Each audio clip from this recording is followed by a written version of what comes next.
Hello everyone, welcome to जय की पाठशाला। मेरा नाम है मृत्युंजय और मैंने जो है एसएससी CHSL 2019 का पेपर दिया था, जिसका कि डिस्क्रिप्टिव जो है 14 फ़रवरी को हुआ था। ओके, और इसमें जो है मेरे मार्क्स 232 हैं और वो उसका जो वीडियो है मैंने अपने चैनल पे डाल रखा है। बट इसमें जो मेरे मार्क्स हैं वो 70 आए थे डिस्क्रिप्टिव पेपर में। ओके, और क्या है कि क्योंकि इसके आगे जो फर्दर प्रोसेस है, इसमें टाइपिंग है, वो मैं नहीं दे रहा हूं, क्योंकि मैं जो हूं ऑलरेडी सिलेक्टेड हूं CHSL 2018 से, वो भी अच्छे रैंक के साथ। और क्या है कि CGL 2019 का रिजल्ट जो है वो भी अवेटेड है, जो कि मेरा आने वाला है फाइनल रिजल्ट 15 फरवरी को। अब चूंकि मेरा मार्क्स जो है 70 आया था आउट ऑफ 100 CHSL 19 में, ठीक है, तो मैं पहले अपना डिस्क्रिप्टिव का मार्क्स बता दूं। अभी तक मैंने 3 पेपर दिया है, पहले आप ध्यान से देखिएगा, ठीक है। मैंने पहली बार दिया था CHSL 2018, उसमें जो मेरे मार्क्स बने थे 73 आउट ऑफ 100। ओके, फिर क्या हुआ था, मैंने फिर दिया था CGL 19, जिसमें मेरे मार्क्स बने थे 62 आउट ऑफ 100। और इस बार मैंने दिया था CHSL 19, जिसमें मेरे मार्क्स बने हैं 70 आउट ऑफ 100। क्लियर? ठीक है। तो मैंने ये कोशिश किया कि मैंने सोचा कि क्यों ना मैं अपना कॉपी मंगा लूं, ताकि आप लोगों के साथ उसको शेयर कर सकूं, और उसमें जिन जिन चीजों का मैं ध्यान रखता हूं उसके बारे में मैं आपको बताऊं कि आखिर मतलब मैंने बोला था पिछले बार भी कि मैं बहुत आसान तरीके से इसे लेता हूं। मतलब है कि अपने आप को क्लियर कट वहां पे रखना चाहता हूं, अपनी बातों को, कि जो भी टॉपिक आता है या फिर एप्लीकेशन आता है या लेटर आता है या प्रेसेस आता है, ठीक है, वहां मैं अपनी बातों को क्या करता हूँ, बहुत आसान तरीके से रखता हूँ। और ये मैंने पिछले वीडियो में भी बताया था, इसलिए मैंने कॉपी मंगाया ताकि आप लोगों को हम बता सकें कि इस पूरे जो हम आपको इस वीडियो में बताने वाले हैं कि आखिर किन किन चीजों का हमको ध्यान रखना है, जिसकी वजह से आपका जो है पेपर, मतलब डिस्क्रिप्टिव पेपर में अच्छे मार्क्स के साथ आप क्लियर करो। ठीक है, तो एक चीज आप अपने दिमाग में रखना, पहला चीज कि ये जो है डिस्क्रिप्टिव पेपर होता है जो आपके सिर्फ फ्लो का देखता है, मतलब आप जो विचार व्यक्त कर रहे हो अपने कॉपी में, उसमें आपका फ्लो है कि नहीं। मतलब क्या हो गया कि वो क्लियर कट होना चाहिए,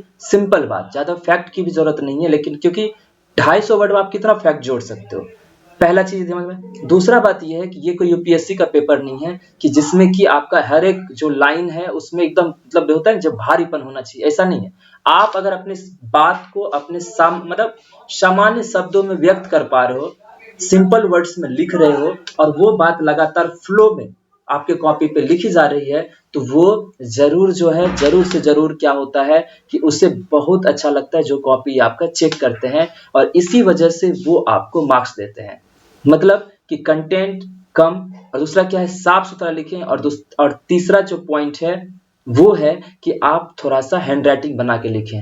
पूरे 1 घंटे मिलते हैं 2 टॉपिक लिखने के लिए, एक तो होता है आपका एसे, दूसरा होता है आपका रिटेन।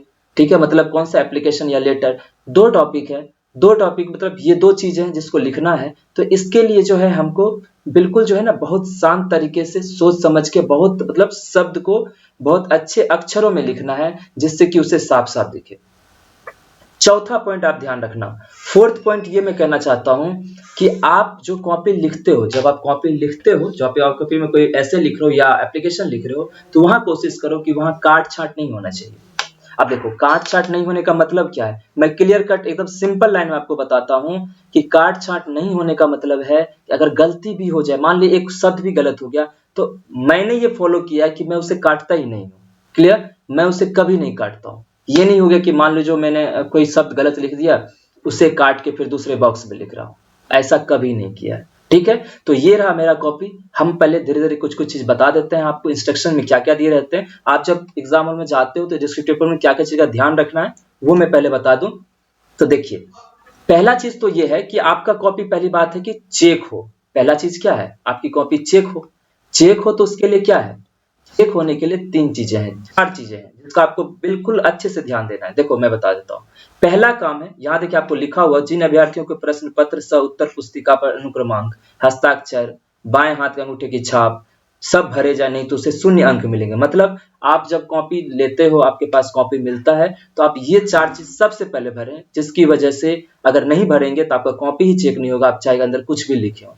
पहला चीज क्या है कि आप अपना रोल नंबर जरूर लिखें, बिल्कुल ध्यान से, मिलते ही आप उसको अपने एडमिट कार्ड से देख के अच्छे तरीके से भर दें। फिर दूसरा चीज क्या है कि आप अपना हस्ताक्षर मतलब सिग्नेचर कर दें।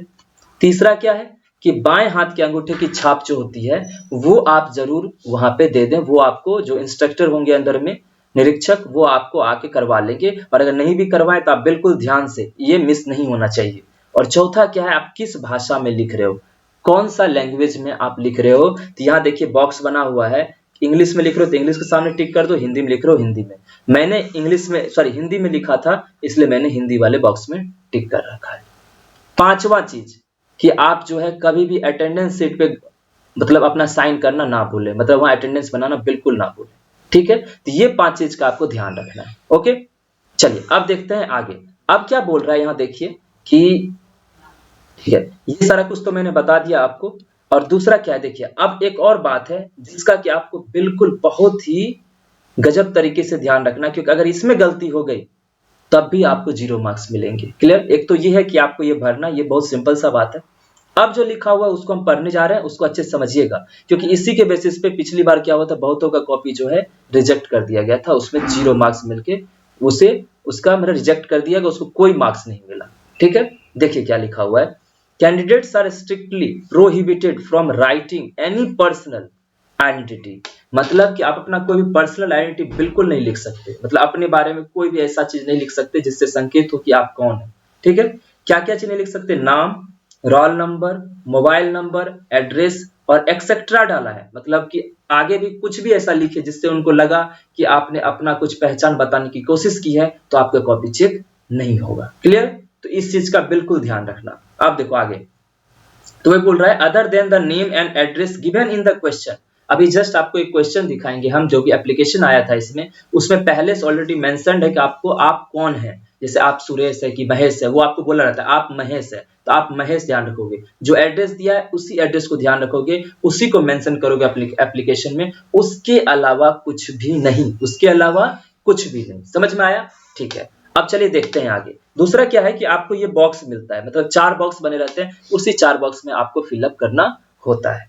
तो चलिए अब देखते हैं क्वेश्चन क्या आया था और किस तरह से मैंने कॉपी में लिखा है अपने ऐसे को। ठीक है, मुझे जो मार्क्स मिले हैं आप यहाँ देख सकते हो, मुझे जो है ऐसे में, मतलब पहला ऐसे होता है उसमें 34 मार्क्स मिले हैं, और मुझे जो है एप्लीकेशन में 36, मतलब टोटल आपको जो हमको है वो 70 मार्क्स मिले हैं आउट ऑफ 100। ओके, यहाँ देख सकते हो मेरा ही साइन है, मृत्युंजय कुमार। ओके, और ये मेरा रोल नंबर का लास्ट 4 डिजिट है, और आगे डिजिट था उससे मैंने हटा दिया। ठीक है, चलिए देखते हैं आगे क्या दिया हुआ है। ठीक है, आपको टोटल 12 पेज मिले हुए हैं इसमें।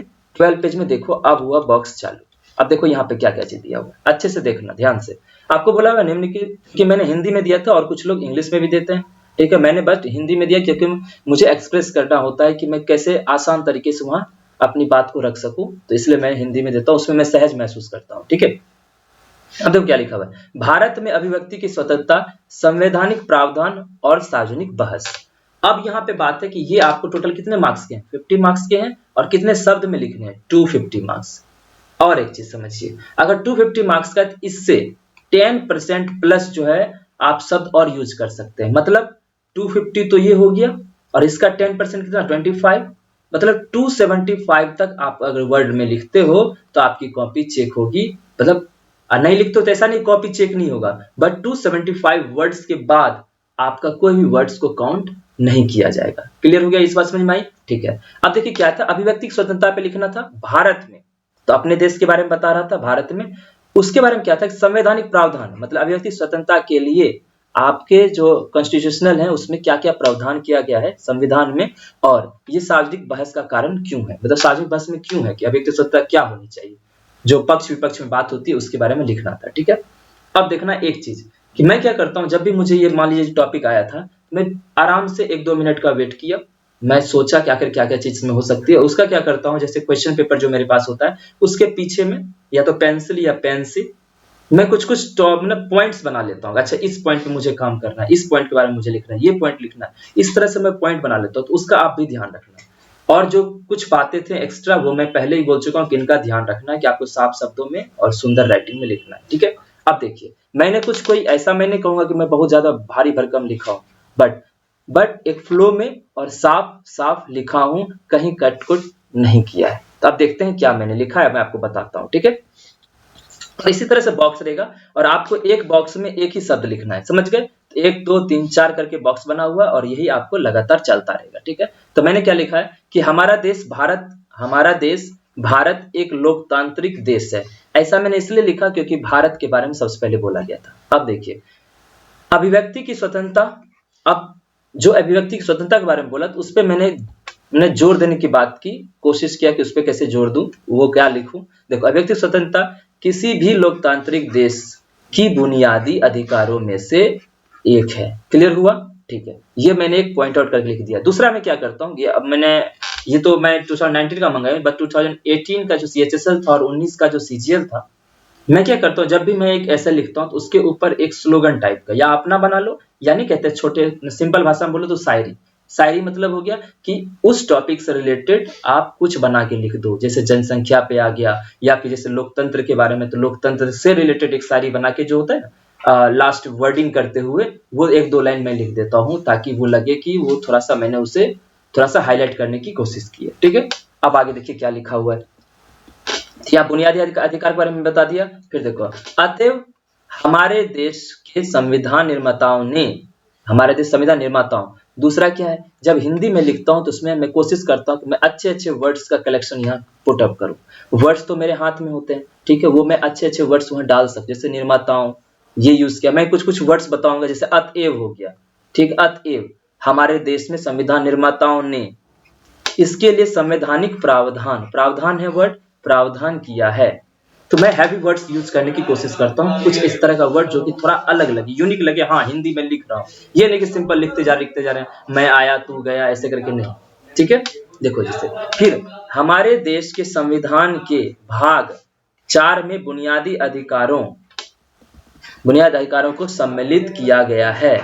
ठीक है, कि आप देखो यहाँ पे आपको पता होगा कि ये संविधान के भाग जो है ये 3 में था, ठीक है, लेकिन यहाँ क्या लिखा है मैंने 4 में, यहाँ इसलिए, और 4 में डायरेक्ट अंक में भी लिख सकता है, मैंने 4 लिखा क्योंकि मुझे उसमें कंफ्यूजन हो रहा था। ठीक है, कंफ्यूजन हो रहा था। दूसरा क्या था कि मुझे अनुच्छेद जो था वो याद भी नहीं था कि अनुच्छेद किस मतलब आर्टिकल में ये आता है, वो मुझे बिल्कुल याद नहीं था। ठीक है, इसलिए मैंने कोशिश किया कि चलो अगर भाग का भी कम से कम जिक्र करते हैं, संविधान के बारे में होगा, हो सकता है गलती हो जाए, गलत ही मैंने लिख के आया। ठीक है, तो यहाँ 4 होना चाहिए था, सॉरी 3 होना चाहिए, पर 4 लिखा। और मैंने क्या किया, 4 को चौआकर र4 लिखा, ताकि उस पर ध्यान जल्दी कोशिश ना जाए।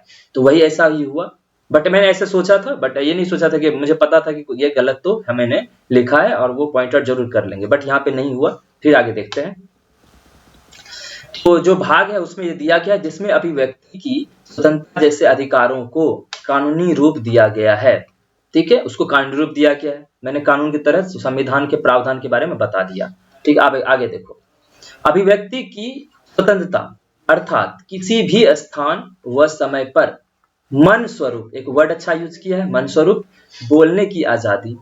फिर देखिए आगे, अपना तर्क चाहे वो पक्ष में हो या विपक्ष में उसके लोगों से साझा करने की स्वतंत्रता। समझ गए? तो अब इसके बारे में बता रहे हैं कि मेरा पक्ष हो विपक्ष, हम किसी भी बात पे वो अपनी बात रख सकें, इसी कहते हैं व्यक्ति की स्वतंत्रता।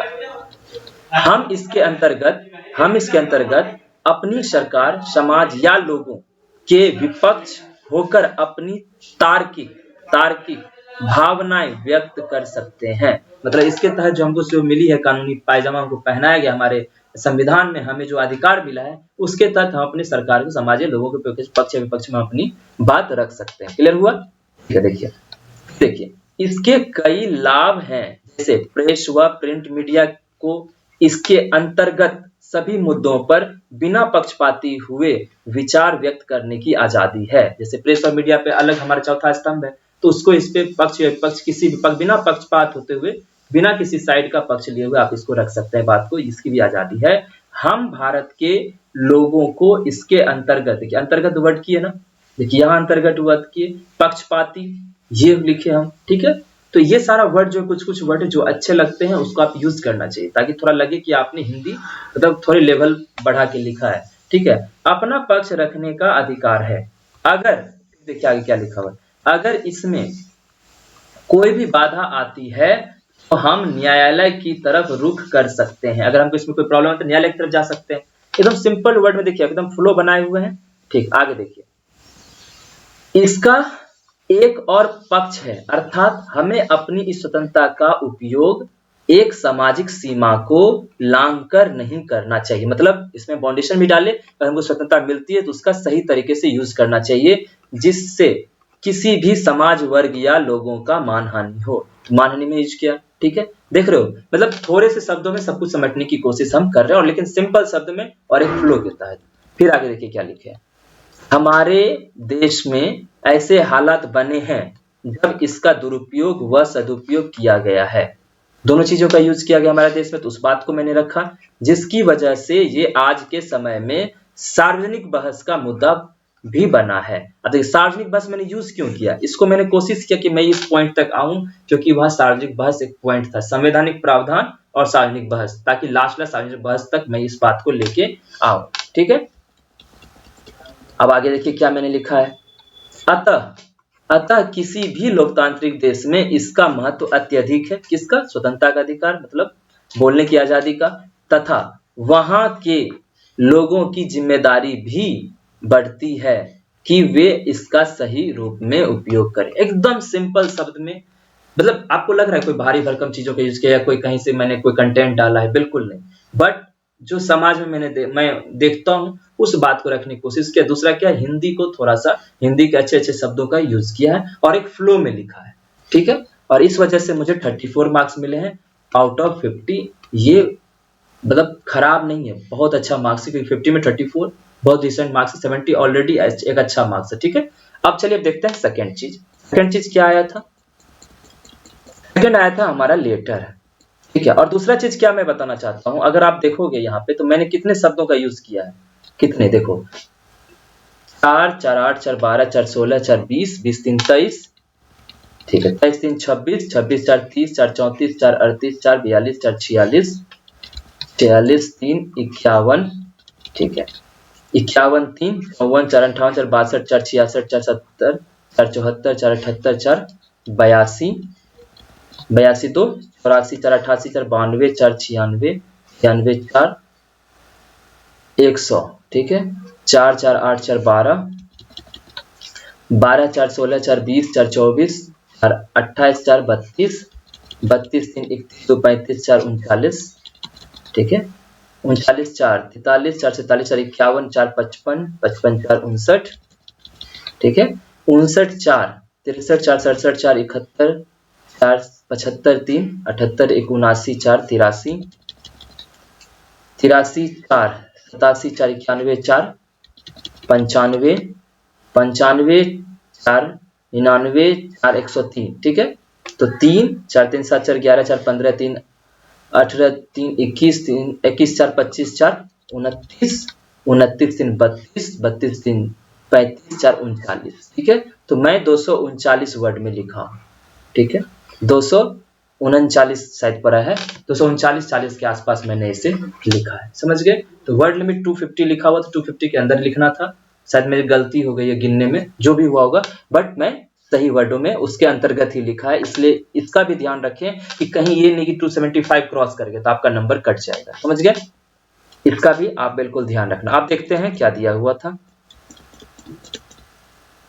ठीक है, अब देखिए यहाँ पे क्या दिया हुआ था, अब देखना जो पहले बार क्या लिखा गया था, आप अपना पहचान छुपा के रखें, आप अपना पहचान को यहाँ अंकित ना करें, तो इसीलिए क्वेश्चन में लिखा हुआ है कि यह मानते हुए कि आप सुरेश सीमा, सुरेश है या सीमा, अगर आप बॉयज हैं तो सुरेश यूज कर सकते हैं, गर्ल्स है तो सीमा, निवासी कहाँ के हैं तो देवनगर गली इतना, पोस्ट देवनगर नई दिल्ली, ये यूज किया गया है। फिर सक्रिय, और क्या दिया हुआ, एक सक्रिय कार्यकर्ता है आप, देश के सुदूर क्षेत्र में अपनी जनजातीय समूह के बीच रहकर कार्य कर रहे हैं, आप अपने क्षेत्र स्तर पर संबंधित अधिकारी मतलब उप जिलाधिकारी बस्तर छत्तीसगढ़ पिन कोड इतना को पत्र लिखें जिसमें अपने समाज के लोगों द्वारा अनुभव की जा रही विभिन्न समस्याओं का आग्रह करें, ठीक है। अब क्या है कि जो आपका लेटर होता है, ठीक है, लेटर और एप्लीकेशन, ठीक है, लेटर जैसे फॉर्मल इनफॉर्मल दोनों होता है, तो उसमें क्या करना होता है, आपको फॉर्मेट पूरा पता होना चाहिए, फॉर्मेट में जरा से भी गलती होगी तो उसका भी नंबर कटता है, और इसके बारे में पहले ही एसएससी ने बता दिया है कि वो किस किस तरह से नंबर कट करते हैं, ठीक है, लेकिन मैंने जो लिखा है वो मैं शेयर कर देता हूं। देखिए पहला चीज अपना पता, देखिए पहला क्या, आप अपना पता लिखोगे जो दिया हुआ, तो गली संख्या प्रोफेसर इतना नई दिल्ली, ये हो गया, ठीक है। फिर जो जिस डेट में उसके बाद क्या लिखा है मैंने, डेट लिखा है, डेट लिखा जाता है 14 फेब को ये एग्जाम हुआ था, आप उस दिन का डेट लिख सकते हो, उसमें कोई प्रॉब्लम नहीं है। अब क्या है, आप ये क्या है, आप उनके बारे में लिखें, उनको संबोधन जो करते हैं, ठीक है, वो करें प्रतिष्ठा में। फिर क्या लिखा मैंने, उपजिताएगा जो भी दिया हुआ था एड्रेस वही लिखा है, कुछ भी एक्स्ट्रा ऐड नहीं किया है, कुछ भी एक्स्ट्रा ऐड मैंने नहीं किया, इस बात का आप भी ध्यान रखना। अब सीधा बात है, विषय मैंने रख दिया, विषय तो डायरेक्ट उसी से आपको लेटर से उठ जाएगा, पता कर लो कि जनजातीय समूह के लोगों द्वारा अनुभव की जा रही विविध समस्याओं के समाधान हेतु। क्लियर हो गया, ठीक। अब देखिए, अब अपनी बात को मैं रख रहा हूं कि मान्यवर, मैं आपका ध्यान अपने जनजातीय समूह से संबंध रखने वाले लोगों की समस्याओं की ओर आकृष्ट करना चाहता हूं। यहाँ या क्या वर्ड यूज किया, आकृष्ट, मतलब आकृष्ट होता है ध्यान खींचने की कोशिश मैं कर रहा हूं। फिर देखिए आगे, हमारे समाज के लोग आपके क्षेत्राधिकार में आते हैं, उन्हें आपके राज्य के द्वारा चलाई जा रही योजनाओं का परस्पर लाभ नहीं मिल पा रहा है। जैसे, अब फिर मैंने उसे एग्जाम्पल ग्रुप में रखा, यातायात के लिए पर्याप्त मार्ग व साधन यातायात के लिए, बिजली की निरंतर यूज किया, आपूर्ति, ठीक है, ये दो वर्ड अच्छा यूज किया, सरकारी योजनाओं से मिल रही स्वास्थ्य संबंधी सहयोग, उस समाज के बच्चों के, ये देखिए गुणवत्ता यूज किया, तथा अवसर का अभाव, यहां गलत था क्योंकि अभाव होता है अभाव, में ये नहीं लगता है, ठीक है, तो अभाव फसलों तथा भोजन संबंधी वस्तुओं की निरंतर आपूर्ति इत्यादि, ठीक है, ठीक है। तो अब आगे देखो, फिर हम इस संबंध में पहले भी संबंधित विभागीय अधिकारी को पत्र लिखा था, मैंने लिखा था, परंतु संतोषजनक समाधान नहीं मिला, संतोषजनक और समाधान, ठीक है, नहीं मिल पाया है, जिसकी वजह से ये लोग अपनी अभी भी समस्याओं का सामना कर रहे हैं, ठीक है। अब आगे लास्ट हो गया, कृपया कर यथाशीघ्र समाधान किया जाए, समाधान यथाशीघ्र ऐसे वर्ड का यूज कीजिए, आपका विश्वासी, और नाम क्या लिखा है मैंने यहाँ मृत्युंजय नहीं लिखा है, ठीक है, मैंने क्या लिखा है, सुरेश, समझ गए, और मुझे कितने मार्क्स ने, 36 आउट ऑफ 50। क्लियर हुआ आपको, ठीक है। तो आपको मैंने जितने बात बताया हूं उसका आप बिल्कुल ध्यान रखना, तो आपका पेपर जरूर अच्छा जाएगा। और दूसरा क्या है, ये टोटल इसका लिमिट क्या था, 150 वर्ड्स, इससे ज्यादा नहीं जाना चाहिए, और 150 प्लस 15 आप लिख सकते हैं क्योंकि इसका 10% अलाउड है, मतलब 165 अगर वर्ड तक लिखते हो तो आपको कोई प्रॉब्लम नहीं होगी, ठीक है। और ये टोटल 50 मार्क्स के थे। तो होप आपको जो ये है जो मैंने आपके साथ शेयर किया, इससे आपको बहुत सारा फायदा मिलेगा। और आपको अगर कुछ भी ऐसा कोई क्वेरी रहता है तो आप मुझे कमेंट बॉक्स में आके मुझे बोल सकते हैं। इस पे एक अलग सेपरेट वीडियो कि आखिर मतलब कैसे हम टॉपिक्स को लिखते हैं, कैसे कैसे क्या करना होता है, इस पे जरूर मैं बताऊंगा। ये चूंकि मैंने कॉपी अपना मंगाया था आरटीआई करके, वो भी मैं इसलिए आपके साथ ये साझा कर रहा था कि मतलब किस कैसे सिंपल वर्ड्स में भी अच्छे मार्क्स और एक अच्छे कंटेंट के साथ लिखा जा सकता है, ठीक है। कंटेंट देखिए आप, चाहे मेरा ऐसे हो चाहे ये हो, बहुत सिंपल, बट एक फ्लो मैंने मेंटेन किया है और कहीं भी गलती मतलब काट कुट नहीं किया। गलती लिखता भी तो भी मैंने, क्योंकि मुझे पता था अभाव जो वर्ड था ना, वो मुझे पता था कि मैंने गलत लिख दिया, बट उससे मैंने नहीं काटा, क्योंकि काटा हुआ चीज वहाँ पे बहुत गंदा दिखता है। ये कोई यूपीएससी का पेपर है नहीं जहाँ कंटेंट ज्यादा चेक होगा, आपके फ्लो और आपके अभिव्यक्ति को देखा जाएगा, आप अपनी बात को किस तरह से रख रहे हो। तो हम मिलते हैं आपसे अगले वीडियो में, नेक्स्ट अपडेट के कोई भी अपडेट आता है तो। और हमारा जो एक क्लास है वो जो सुबह 8 बजे आपको मिलता है, जो जिसमें कि सीजीएल 2020 प्रीलिम्स का मैं पढ़ा रहा हूँ, मैथ्स हर एक शिफ्ट का। अभी तक मैं 10 शिफ्ट का करा चुका हूँ और 11 शिफ्ट का मुझे कराऊंगा, ठीक है।